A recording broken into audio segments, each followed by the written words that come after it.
Hello students, आज के इस वीडियो में हम लोग इलेक्ट्रिक फील्ड इंटेंसिटी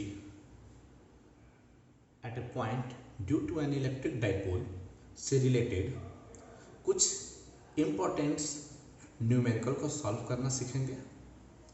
तो इन न्यूमेरिकल को सॉल्व करने से पहले हम कुछ इम्पोर्टेंट रिजल्ट्स को मेमोराइज कर लें जो हमें न्यूमेरिकल बनाने में हेल्पफुल होंगे। तो इसके लिए सबसे पहले इलेक्ट्रिक फील्ड इंटेंसिटी अगर हम एक्सेल पॉइंट पर कैलकुलेट करते हैं, डाइपोल रहा, डाइपोल के किसी पॉइंट P जो एक्सेल पॉइंट है, तो यहाँ पर इलेक्ट्रिक फील्ड की इंटेंसिटी दो फॉर्म में हम लोगों ने कैलकुलेट किया था। एक फॉर्म ये था कि जब हमारा डाइपोल लेंथ और जो मैंने डिस्टेंस P कंसिडर कर दिया था सेंटर से, वो दोनों डिस्टेंस एक दूसरे के कंपेरेबल हो, या तो सेंटीमीटर हो तो ये भी सेंटीमीटर, मीटर हो तो ये भी मीटर, मिलीमीटर हो तो ये भी मिलीमीटर, तो ये कंपेरेबल डिस्टेंस के फॉर्म में हो। तो वैसी स्थिति में जो इलेक्ट्रिक फील्ड इंटेंसिटी जो आती है E की value K means 1/4πε0 2πr/r² - a² ये हम लोगों ने पिछले के टॉपिक में कंप्लीट कर रखा है। और इसका जो डायरेक्शन हम लोगों ने पढ़ा था वो इलेक्ट्रिक डाइपोल मोमेंट जो निगेटिव टू पॉजिटिव होता है, इसी के डायरेक्शन के अलोंग लाइज कर रहा है। अगर जो डिस्टेंस r है वो बहुत ही ज़्यादा बड़ा हो with respect to distance a, यानी डाइपोल का जो लेंथ है उसके रिस्पेक्ट में हमारा जो पोजीशन P वाला डिस्टेंस r जो है वो बहुत ही बड़ा हो, तो वैसी स्थिति में हमारा a का वैल्यू 0 हो जाएगा। तो रिजल्ट्स Kp/r³ होगा, डायरेक्शन वही डाइपोल मोमेंट के डायरेक्शन के अलोंग या पैरेलल ही होगा। अब हम लोग इक्वेटोरियल पॉइंट देखते हैं। तो इक्वेटोरियल पॉइंट डाइपोल के बाइसेक्टर पॉइंट के परपेंडिकुलर कोई भी पॉइंट लाइज करता है। तो वो पॉइंट P मान लिया जो सेंटर O से R पॉइंट पर है। डाइपोल का dipole length 2a, P vector dipole moment. तो वैसी स्थिति में जो रिजल्ट्स कैलकुलेट होता है electric field intensity P point पर, जब A और R यानी डाइपोल लेंथ और ये दूरी को हम अगर कंपेयर करेंगे, एक दूसरे कंपेरेबल डिस्टेंस पे लेंगे, तो रिजल्ट्स Kp/r² + a² 3/2 होता है, जिसका डायरेक्शन डाइपोल मोमेंट के डायरेक्शन के अपोजिट होता है। लेकिन अगर उसी तरह सेकेंड केस देखें, अगर R की वैल्यू A से बहुत बड़ी हो जाए, तो वैसी स्थिति में हमारा A 0 हो जाएगा और स्क्वायर कट जाएगा, तो सिर्फ r³ बचेगा। तो रिजल्ट हो गया Kp/r³ जो अपोजिट टू P वेक्टर हो गया। अगर हम किसी पॉइंट पर निकालें, वो पॉइंट एक्सेल और इक्वेटोरियल के अलावा कोई दूसरा पॉइंट हो, तो वैसी स्थिति में हमारा किसी पॉइंट पर जब इलेक्ट्रिक फील्ड कैलकुलेट करते हैं तो ये रिजल्ट्स प्राप्त होता है। ये रिजल्ट्स कब दिया गया है? जब r का वैल्यू यानी ये जो वैल्यू है सेंटर से पॉइंट P वो बहुत ही बड़ा हो with respect to dipole length. तो ऐसी स्थिति में हमारा वैल्यू थीटा के फॉर्म में एग्जिस्ट करता है, जिसमें OP जो है वो P वेक्टर यानी डाइपोल लेंथ से थीटा एंगल सब्सटेंड कर रहा है। डायरेक्शन जो होता है वो हम लोग इस फॉर्मूला से निकालते हैं। डायरेक्शन जो E रिजल्टेंट हो गया दो इलेक्ट्रिक फील्ड का, वो रिजल्टेंट अल्फा हुआ।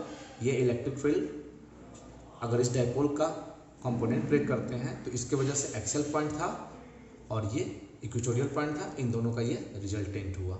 उस रिजल्टेंट की वजह से हम लोगों ने जो एंगल सब्सटेंड किया, एंगल प्राप्त किया, वो tan 1 1/2 tan थीटा था। वो हम लोग पीछे टॉपिक में स्टडी कर लिए हैं, आप पीछे वाली वीडियो को देख सकते हैं डिटेल नॉलेज के लिए। अब हम लोग torque acting on the dipole देख लेते हैं।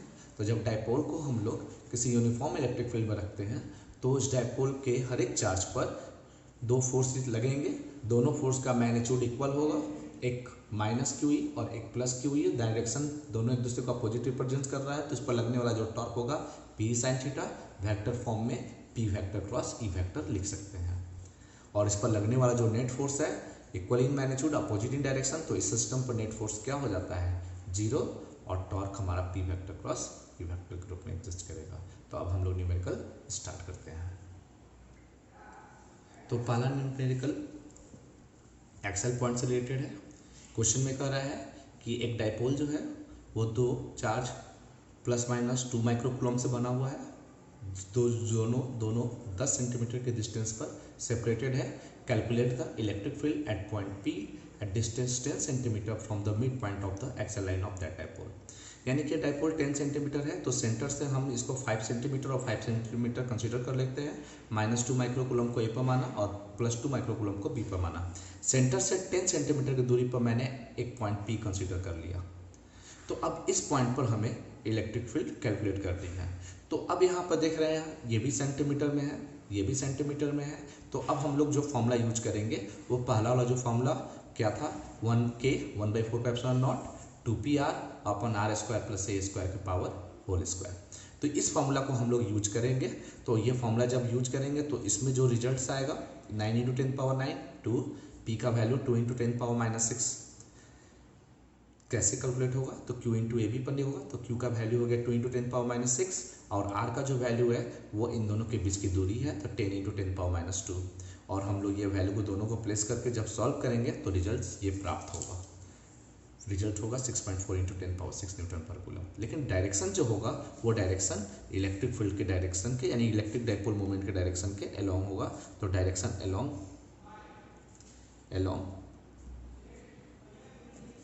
P vector. उसी तरह अब हम नेक्स्ट क्वेश्चन की ओर चलते हैं। क्वेश्चन कर रहा है कि 2 charges of ±10 microcoulomb are placed 5 millimetre apart. Determine the electric field at A at axial point 15 centimeter away from the center of the side of the positive charge, और दूसरा equatorial point पर निकालना है normal to the axis of dipole from 15 centimetre from its centre. कहने का मतलब ये हुआ कि एक डायपोल कंसिडर कर लिया मैंने। भी इस डायपोल पर 2 चार्ज दिए हुए हैं, ±10 माइक्रोकूलम, तो ए पर मैंने -10 माना, बी पर +10 माइक्रोकूलम माना। अब सेंटर ओ ले लिया तो इस 5 मिलीमीटर को 2 पार्ट में 5/2 5/2 कंसीडर कर लिया, जो इसको हम ए ले सकते हैं। तो ऐसी स्थिति में पी पॉइंट पर जो इलेक्ट्रिक फील्ड कैलकुलेट करना है वो 15 सेंटीमीटर सेंटर से है, जो पॉजिटिव साइड लाइज कर रहा है। तो हमने पॉजिटिव चार्ज के साइड में पी पॉइंट कंसीडर कर लिया। तो अब यहाँ 15 सेंटीमीटर राइट कर दिया। अब यहाँ देखते हैं कि सेंटीमीटर और 1 मिलीमीटर है, यानी ये जो डिस्टेंस है मिलीमीटर में है और जो दूरी r है वो सेंटीमीटर में है। तो मिलीमीटर वाला डिस्टेंस बहुत ही छोटा हुआ सेंटीमीटर से, तो उसके रिस्पेक्ट में हम लोग कंसिडर करेंगे कि r की जो वैल्यू है वो बहुत बड़ा है a से। तो फार्मूला आ जाएगा एक्सेल पॉइंट पर K × 2P/r³। अब यहाँ P का वैल्यू Q × 2a हो गया, तो Q का जो वैल्यू दिया हुआ है वो 10 है माइक्रोकूलम 10⁻⁻6 और 2 ए का जो वैल्यू हम लोगों ने कैलकुलेट किया है 5/2।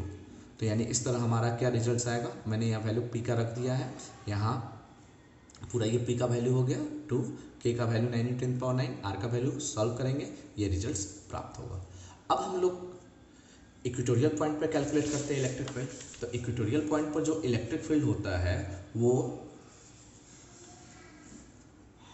K/P/r³ यानी एक्सेल पॉइंट का हाफ होता है। इसके लिए भी कंडीशन वही यूज होगा, r मच ग्रेटर देन है, तो फार्मूला हम लोग वही यूज करेंगे। तो इसके रिजल्ट्स को हम लोग जब प्लेस करेंगे तो हमारा 1.33 × 10⁻5 न्यूटन पर कूलम आंसर प्राप्त होगा। अब हम लोग नेक्स्ट क्वेश्चन को देखते हैं। नेक्स्ट क्वेश्चन में कर रहा है कि the electric field at a point on the axial line at a distance of 10 cm from the center of an electric dipole is 3.75 × 10⁻5 Newton पर कूलम। यानी कि एक्सेल पॉइंट पर सेंटर से इलेक्ट्रिक डायपोल के 10 सेंटीमीटर डिस्टेंस पर जो electric field है वो 3.75 × 10⁻5 न्यूटन पर कूलम है, भी एयर पे। अगर हम 20 सेंटीमीटर की दूरी पर ले जाते हैं, उसको बढ़ाकर डबल कर देते हैं डिस्टेंस को, तो इलेक्ट्रिक फील्ड घटकर 3 × 10⁻4 न्यूटन पर कूलम हो जाती है। तो आपको बताना है कि डायपोल का डायपोल लेंथ क्या था। अब इसके सॉल्यूशन को देखते हैं। तो मैंने डायपोल के एक्सेल पॉइंट जो डिस्टेंस क्या है 10 सेंटीमीटर है, मीटर में बदल दिया 0.1 मीटर, वहाँ पर इलेक्ट्रिक फील्ड 3.75 × 10⁻5 दिया हुआ था। तो अब ये जो डिस्टेंस है वो हमारा डिस्टेंस कंसीडर होगा, सबको हम लोग मीटर में ही कंसीडर करके चल रहे हैं। तो और r और a को कंपेरेबल लेकर चलेंगे तो फार्मूला हमारा एक्सेल पॉइंट पर ये रिजल्ट प्राप्त होगा। तो E1 का जो वैल्यू है वो प्लेस कर दिया, K का वैल्यू प्लेस कर दिया, हालांकि K कैंसिल हो जाएगा लास्ट में, K का वैल्यू रख दिया 2, P का भी छोड़ दिया, वैल्यू नहीं दिया हुआ है, R1 0.1 अपॉन डिस्टेंस जो है वो उसी फॉर्म में आर का वैल्यू और ए का वैल्यू हमें कैलकुलेट करना है, छोड़ दिया। अब हम इस तरह हमको एक इक्वेशन प्राप्त हुआ।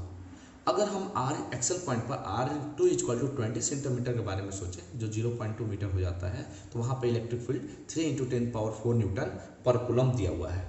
तो ऐसी स्थिति में जो E2 का फॉर्मूला फिर से हम ये यूज करेंगे तो हमारा वैल्यू इस फॉर्म में एग्जिस्ट करेगा, जिसमें सिर्फ R2 का वैल्यू 0.2 मैंने प्लेस किया है, बाकी सब सेम है, ऊपर वाला की तरह कॉपी हो गया। अब हम लोग इस तरह E2 का वैल्यू जो है 3 × 10⁴ रखेंगे और बाकी वैल्यू को कॉपी करेंगे। तो इस तरह जो मेरा इक्वेशन मिला उसको हमने इक्वेशन सेकंड मान लिया। अब दोनों इक्वेशन को डिवाइड करते हैं। अब जब दोनों इक्वेशन को डिवाइड करेंगे तो रिजल्ट्स कुछ इस फॉर्म में एग्जिस्ट करेगा। 3.75 × 10⁵ अपर वाला वैल्यू लिख दिया, डिवाइडेड बाई 3 × 10⁴, और ये दोनों इक्वेशन को मैंने डिवाइड किया, जो कैंसिल आउट हुआ। 18 × 10⁹, P कैंसिल आउट हुआ, 0.1 से 0.2 2 बार में कैंसिल आउट हुआ, और बाकी जो वैल्यू हो गया उसको छोड़ दिया। जब ये वैल्यू ऊपर जा सकता है, सॉल्व करेंगे तो ये वैल्यू ऊपर जाएगा और बाकी जो वैल्यू है वो 2 से मल्टीप्लाई हो जाएगा। अब हमने इसको 2 से ये 3 जो है 3.75 से 1.25 बार में कट जाएगा और ये 10 रह गया। 2 से मल्टीप्लाई करेंगे तो 2.50 × 10 और बाकी वैल्यू को होल स्क्वायर में लिख सकते हैं, क्योंकि ये दोनों होल स्क्वायर में है, होल स्क्वायर में इस वैल्यू को लिख सकते हैं। ये पूरा होल स्क्वायर में आ गया। तो वैसी स्थिति में अब हम लोग जब सॉल्व करेंगे तो ये वैल्यू तो हो गया आपको 25 स्क्वायर जाएगा, √25 5 हो गया, और जब आप पूरे रिजल्ट्स को आप सॉल्व करोगे तो उस तरह हमें ए का वैल्यू 0.05 मीटर प्राप्त हो जाएगा। Next question, electric field intensity at any point due to any electric dipole से रिलेटेड है। इसमें एक डाइपोल है जिसका डाइपोल मोमेंट 18 × 10⁻⁶ किलोमीटर दिया हुआ है, और पी पॉइंट पर जो इलेक्ट्रिक फील्ड है हमें कैलकुलेट करनी है, जो 20 centimetre from the centre of dipole से प्रेजेंट है।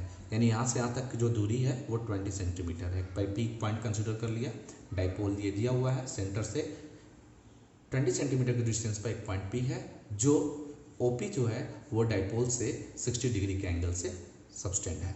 तो एट एनी पॉइंट पर हम लोग जो वैल्यू कैलकुलेट करते हैं इलेक्ट्रिक डाइपोल का, वो हम लोग E = K P/R³ 3 cos² θ +1। यहाँ पर क्या है कि हम कंसिडर कर लिए कि डाइपोल बहुत ही स्मॉल है with respect to this distance. Suppose that these are given in either micrometre और इन मिलीमीटर। अब यहाँ K का वैल्यू हो गया 9 × 10⁹, P का वैल्यू 18 × 10⁻⁶ दिया हुआ है, R का वैल्यू जो है 20 है, सेंटीमीटर को मीटर में 100 डिवाइड कर देंगे और वैल्यू को हम लोग थीटा एंगल प्लेस कर दिया। जब इस तरह हम इसको सॉल्व किए तो हमारा E का जो वैल्यू मिला 9√7/2 × 10⁻⁶ न्यूटन पर कूलम। ये electric field intensity P point पर कैलकुलेट हो गई। अब जो डायरेक्शन है, हम लोग पढ़ चुके हैं कि जो डायरेक्शन है वो OP लाइन के अलोंग अल्फा एंगल सस्टेन करता है, और अल्फा का जो वैल्यू होता है वो हम लोग इस फॉर्म से कैलकुलेट कर लेते हैं। तो tan θ = 1/2 tan थीटा होता है। थीटा दिया हुआ है यहाँ 60 डिग्री, तो 60 डिग्री प्लेस कर देंगे, tan 60 √3/2, तो अल्फा हो गया tan 1 √3/2, और ये जो डायरेक्शन है वो फ्रॉम OP होगा। यानी कि रिजल्टेंट इलेक्ट्रिक फील्ड इंटेंसिटी का जो मैग्नीट्यूड हुआ ये रहा, और डायरेक्शन जो है वो tan 1 √3/2 होगा, जो OP के डायरेक्शन से सब्सटेंड होगा। अब नेक्स्ट क्वेश्चन जो है क्वेश्चन नंबर 5, वो टॉर्क से रिलेटेड है। जब किसी इलेक्ट्रिक डाइपोल को हम लोग यूनिफॉर्म इलेक्ट्रिक फील्ड में रखते हैं तो टॉर्क का एक्सपीरियंस करता है, वो टॉर्क का वैल्यू होता है P sin θ। क्वेश्चन कहता है कि एक डाइपोल है, is placed at an angle of 60 degree with an electric field of strength 4 × 10⁻⁵ newton पर coulomb. If experience a torque equal to 8√3 × 10⁻⁵ newton metre. अब इतना टॉर्क जब उस डाइपोल पर वर्क कर रहा है जिसका इलेक्ट्रिक फील्ड दिया हुआ है और 60 डिग्री एंगल पर P वेक्टर E वेक्टर से सस्टेंड है, तो वैसे स्थिति में डाइपोल का चार्ज क्या होगा जब डाइपोल लेंथ 4 सेंटीमीटर दिया है। तो इस तरह हमने थीटा 60 डिग्री जो दिया हुआ है लिख दिया, जो वैल्यू गिवन है E की वैल्यू दी हुई है, टॉर्क एक्सपीरियंस कर रहा है वो भी दिया हुआ है, न्यूटन मीटर में है, सारा सब SI सिस्टम में है। अब ऐसी स्थिति में जो टॉर्क लगेगा वो P sin θ हो जाएगा। P का वैल्यू Q × 2a से निकाल लेंगे इंटू E sin θ। अब हमें यहाँ पर क्या निकालना है, Q निकालना है। खैर तो सबसे पहले हमने ई कैलकुलेट कर लिया, तो टाउ बटा में 2 Q into 2a sine 60 degree. E का वैल्यू ऑलरेडी दिया हुआ है, तो टाउ का वैल्यू मैंने रख दिया, क्यू छोड़ दिया, ए का वैल्यू जो है वो दोनों के बीच के डिस्टेंस है, दोनों चार्ज के बीच के डिस्टेंस यानी डाइपोल लेंथ, तो 4 इंटू 10⁻², तो ये 4 इंटू 10⁻², और 2a का वैल्यू हो गया साइन 60 डिग्री, √3/2 2 ऊपर चला गया। जब इसको हम सॉल्व करेंगे, ठीक है, तो सिर्फ वैल्यू q बचेगा। तो q इक्वल टू जब कैलकुलेट करेंगे तो ये वैल्यू हो गया 4 इंटू 10 पावर, ये वैल्यू पर गया तो -3 रह गया, और जो e का वैल्यू दिया हुआ था वो हम जब इससे डिवाइड करेंगे तो इस तरह हमारा 10 के पावर -8 कूलम प्राप्त हो सकता है। नेक्स्ट क्वेश्चन है, 2 आइडेंटिकल इलेक्ट्रिक डाइपोल, यानी दो एक तरह का डाइपोल है A B and C D, each of dipole moment P, दोनों का डाइपोल मोमेंट सेम है, are kept an angle of 120 degree as shown in figure. What is the resultant dipole moment? Figure में दोनों एक 120 degree के angle से subtend है dipole, दोनों का मैग्नीट्यूड इक्वल है डाइपोल का, जिसका वैल्यू पी दिया हुआ है। अब हमको रिजल्टेंट डाइपोल मोमेंट कैलकुलेट करना है कॉम्बिनेशन का। फिर कह रहा है कि if this system is subjected to a uniform electric field, यदि हम दोनों डाइपोल को जो 120 डिग्री के एंगल से सब्सटेंड है उसको अगर हम यूनिफॉर्म इलेक्ट्रिक फील्ड में रखते हैं तो बताइए उस पर जो टॉर्क लगेगा वो कितने मैग्नीट्यूड होगा, और उसके साथ उसका हम डायरेक्शन भी कैलकुलेट करेंगे। तो फिगर में ये रिप्रेजेंट्स कर रहा है कि ए बी एक डाइपोल जो वाई एक्सिस के अलॉन्ग है, और डाइपोल्स जो सी डी है वो इस डायरेक्शन में लाइज कर रहा है। अब हमारा जो इन दोनों के बीच का एंगल है 120 डिग्री, ये क्वेश्चन के आधार पर ये फिगर दिया हुआ है। तो अब डाइपोल का डाइपोल मोमेंट जो होता है वो निगेटिव टू पॉजिटिव होता है, तो जो वाई एक्सिस पर डाइपोल है उसका डायरेक्शन निगेटिव टू पॉजिटिव यानी बी टू ए हो जाएगा, तो उसको मैंने पी वेक्टर ऊपर से रिप्रेजेंट कर दिया। दूसरा डाइपोल जो है जिसका डाइपोल मोमेंट डी टू सी होगा डायरेक्शन के फॉर्म में, तो डी टू सी डायरेक्टेड होगा, तो इसका डाइपोल मोमेंट इस डायरेक्शन में है, तो उसको मैंने पी इस डायरेक्शन में ले लिया। अब तो दोनों के बीच के एंगल कितनी हो गई भाई? दोनों के बीच के एंगल 120 डिग्री। अगर फिगर के आधार पर देखें तो ये डाइपोल मोमेंट अगर हम इसको सेंटर से ऑरिजिन से दिखाते हैं तो एक पी यहाँ लाइज करेगा और दूसरा डाइपोल का डायरेक्शन एक पी यहाँ लाइज करेगा। तो इस तरह हमारे दोनों के बीच का एंगल 120, ये फिगर को मैंने यहाँ कॉपी कर रखा है। अब इसको पैरेललोग्राम लॉ मेथड से निकालते हैं इसके रिजल्टेंट को, तो मैंने इस तरह इसके पैरेलल एक लाइन ड्रॉ किया और इसके पैरेलल एक लाइन ड्रॉ किया। जब इसके डायगोनल को ज्वाइन करेंगे तो यही हमारा रिजल्टेंट डाइपोल मोमेंट के मैग्नीट्यूड को रिप्रेजेंट करेगा, जो दोनों एक दूसरे से 120 एंगल पर सब्सटेंड है। तो रिजल्टेंट निकालते हैं पैरेललोग्राम लॉ मेथड से, तो उसका वैल्यू हो जाएगा P square plus 2p into P cos दोनों के बीच का एंगल, यानी कि फॉर्मूला जो होता है a² + b² + 2ab cos theta, उसी फॉर्मूला को मैंने रख दिया। जैसे अगर a और b दो वेक्टर हो तो दोनों वेक्टर का मैग्नीट्यूड क्या है? p के इक्वल है। तो इस तरह हमारा ये रिजल्ट प्राप्त हुआ।